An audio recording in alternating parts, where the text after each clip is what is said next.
야곱은 모태에서 그의 형의 발 뒤꿈치를 잡았고 또 힘으로는 하나님과 겨루되 천사와 겨루 이기고 울며 그에게 간구하였으며 하나님은 베델에서 그를 만나셨고 거기에서 우리에게 말씀하셨나니 여호와는 만군의 하나님이시라.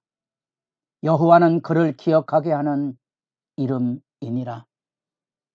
거룩한 새벽의 기도자 여러분, 말씀 앞에 그리스도 생생한 그 예수의 이름을 만나는 영광이 새로워서 악의 현실 앞에 무너지지 않는 놀라운 하나님의 사랑의 회복과 부름과 은총이 충만하기를 소망합니다.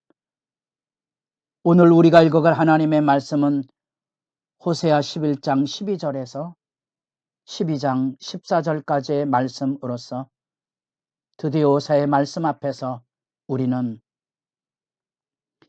이 인위적인 계책의 죄악 안에 들려지고 있는 이 수렁과 탄식에서 들려지고 있는 하나님의 애타는 부름을 통하여 이루어지는 새로운 단락의 변화를 만납니다. 1장과 3장에서 만났던 부정한 여인을 사랑하며 살아야 했던 가슴 아픈 선지자의 그 마음, 그 4장 11절부터 그 이스라엘 역사 앞에 음행한 그의 백성을 사랑해야만 했던 하나님의 마음이 여기에 그대로 그려지고 드디어 12장에 들어오면 회복의 메시지가 들려집니다. 여러분들에게 좀 어려울 수 있지만 이게 12장 여기 나타난 이 부분이 돌아오라는 회개의 촉구입니다. 이게 11장에 나타나고 있는 내 마음이 내 속에서 긍휼이 불붙듯하다는 하나님의 호소에서 이루어지는 회개의 촉구고요. 회복으로 끝을 맺고 있습니다. 다시 말하면 지금 이 이야기는 12장부터 새로운 구원과 회복의 장면으로 나아가는데 12장 1절로부터 6절까지가 하나님의 회개를 향한 애타는 부름입니다. 이 애타는 부름은 11장에서 죄악을 고집하는 이스라엘 백성, 마치 죄악을 고집해 갔던 야곱을 야복강가에서 만나시고 그의 이름을 이스라엘로 바꿔주시고 그럼에도 불구하고 무너지고 떨어지며 야곱의 절망의 나락에 떨어졌을 때 창세기 35장에 오라 우리가 하나님께로 돌아가자. 베델로 올라가지 않습니까? 그때 이후로 이제 야곱이 조금씩 변화되기 시작합니다. 그 하나님의 애타는 그 부름의 이야기가 12장의 내용입니다. 12장의 내용은 거짓입니다. 거짓의 대명사는 야곱이지요. 그의 형의 발꿈치를 움켜잡는 자라에 간교한 속임수와 탈취를 태어날 때부터 가지고 있었던 이 욕망의 사람. 11장 1절에서 내가 사랑하여 내 아들을 애굽에서 불러냈거늘. 내 아들을 애굽에서 불러냈어요. 그러나 그들은 거듭거듭 하나님을 거역하고 불평하고 원망했던 사실. 그래서 마가복음 2장에 가보면 이 호세아 이 말씀을 인용해서 내가 애굽에서 내 아들을 불러내었다는 말씀을 전용을 합니다. 마태복음에 가보면 이 호세아의 말씀, 구약의 말씀과 반대 방향입니다. 예수님께서 헤롯 왕의 핍박을 통하여 애굽으로 들어가야만 됐습니다. 왜 들어가야 됐죠? 그게 이스라엘 백성의 죄악을 대신 짊어지고 서 있는 그 모습입니다. 거기서 예수님께서 이스라엘 백성들을 야곱이 아닌 이스라엘로 불러내는 그 장면을 지금 예고하고 있는 겁니다. 그 거짓된 야곱의 모습, 여호와께서 유다와 논쟁하시고 야곱을 그 행실대로 벌하시고 그 행위대로 그에게 보응하시리라. 야곱이 가지고는 그 욕망, 속임과 거역의 삶을 하나님께서 맞부딪혀 싸워서 야복강가에서 무너뜨리거든요. 그래서 여기 독특하게 우리는 창세기 말씀만 보면 야곱이 하나님 앞에 겨루어 승리하는 장면이 나오지만 여기 그때의 상황을 호세아가 정확하게 찝어서 설명을 합니다. 천사와 겨루어 이기고 울며 울었다는 거죠. 야곱의 인격에 하나님과의 씨름 앞에 참회가 이루어진 장면을 놓고 있습니다. 실제로 야복강가에서 야곱이 회개했다는 뉘앙스는 나오지 않습니다. 야곱이 눈물을 흘린 것은 자기 형을 만날 때 눈물을 흘리고요. 그러고도 쑥곳으로 세겜으로 헤매지 하나님께로 돌아오지 않습니다.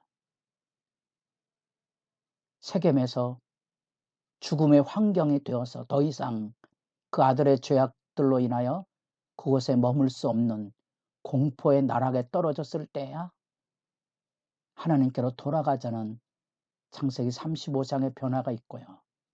이후로 야곱은 드디어 서서히 변화돼 갑니다. 그것이 여기 나타난 운다는 말 속에 담겨져 있는 역사에 대한 통찰이고 진실입니다. 그 속임의 기만성이 힘겨루게 반역을 통하여 하나님께 거꾸러짐으로써 이제 비로소 회개를 통하여 하나님을 만나는 길이 열려졌는데 이제 여호와 이름, 만군의 하나님이신 여호와 이름 앞에 서게 됩니다. 그리고 6절 그 회개의 촉구에 복음의 말씀이 들려집니다. 그런즉 너희 하나님께로 돌아와서 인애와 정의를 지키며 항상 너희 하나님을 바랄지어다. 오늘날 우리에게 요구하고 있는 하나님의 구원의 부름은 예수 믿고 천당 가는 게 아니고 예수 믿고 회개하고 성령의 열매를 가지고 세상을 살아가는 겁니다. 그 천국의 역사를 이 불의의 현실, 사랑할 수 없는 자들이 득식을 대는 현실 앞에 사랑하며 살아야 될 하나님의 부름을 여러분들이 잊지 말아야 됩니다. 그 부름을 통하여 우리가 우리의 믿음을 검증할 수 있는 것이 여기 인애와 정의입니다. 잊지 마십시오.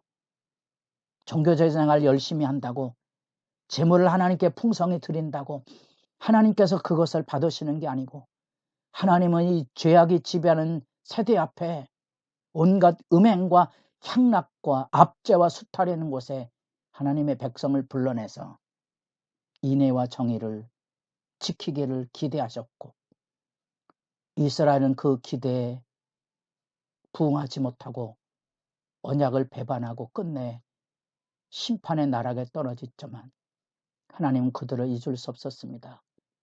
애굽에서 불러냅니다. 아수르에서 불러내고요. 바벨론에서 불러냅니다. 그 구원의 영광이 누가 보면 3장에 나오는 이사야 40장의 인용의 의미입니다. 하나님 우리를 세상에서 불러냅니다. 왜?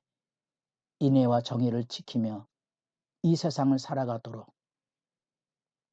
그것이 회개의 초대이고요. 성품의 변화가 있었습니까? 이 성품의 변화가 이루어지기까지는 야곱의 야복강가가 아니고 베델을 넘어서 드디어 애굽의 기근이 들었을 때야 아들을 잃어버리고 그 요셉을 잊어버리고 눈물의 세월을 보낸 그 이후에야 조금씩 욕심을 버리는 사람이 되고 아들을 잃으면 이들이다 하나님을 신뢰하며 야곱은 거룩함으로 변화돼 나갑니다. 그래서 드디어 이스라엘 12아들에게 이 지파에 대한 축복을 남기고 야곱의 생애는 마칩니다. 하나님께서 지금 이 호세아를 통하여 우리에게 하시는 말씀은 뭡니까? 끊임없이 지속적으로 거역하는 죄악에 대한 냉정한 고발과 그 불의 죄악에 대한 고발입니다. 8절에 에브라임이 말하기를 나는 실로 부자라 내가 재물을 얻었는데 내가 수고한 모든 것 중에서 죄라 할 만한 불의를 내게서 찾아낼 자 없으리라 하거니와. 참 아프죠. 하나님이 죄악을 찾아낼 거거든요. 하나님이 죄악을 찾아낼 겁니다. 내 손으로 부자가 됐다. 신명기 8장에서 내 손으로 뼈 빠지게 벌었습니다. 재물 얻을 능력은 하나님이 주신 건데 사람들은 이 자랑을 하고 내가 이 교회 위에 생명을 바쳐 선신했습니다. 내 손에 불의가 있습니까? 하나님께서 심판하실 텐데. 거짓과 속임수의 야곱을 통하여 그 사실을 일깨우고 있습니다. 여러분은 주의 은혜 가운데 있습니까? 내 믿음이 아니라 하나님이 우리를 구원하시는 사랑에 대한 신뢰로서의 신앙의 진실, 그리스도께서 죄인을 구하시려고 이 땅에 임하셨도다. 구원의 복음 앞에 내가 천하의 잡놈입니다. 거꾸러지는 진정한 회개가 있습니까? 회개의 눈물 없이는 성령의 어루만져 주시고 힘주시지 아니하고서는 새벽을 깨우는 영광을 만나기는 어려울 겁니다. 진지하게 주 앞에 엎드려지는 시간이 진실로 복되기를 바랍니다.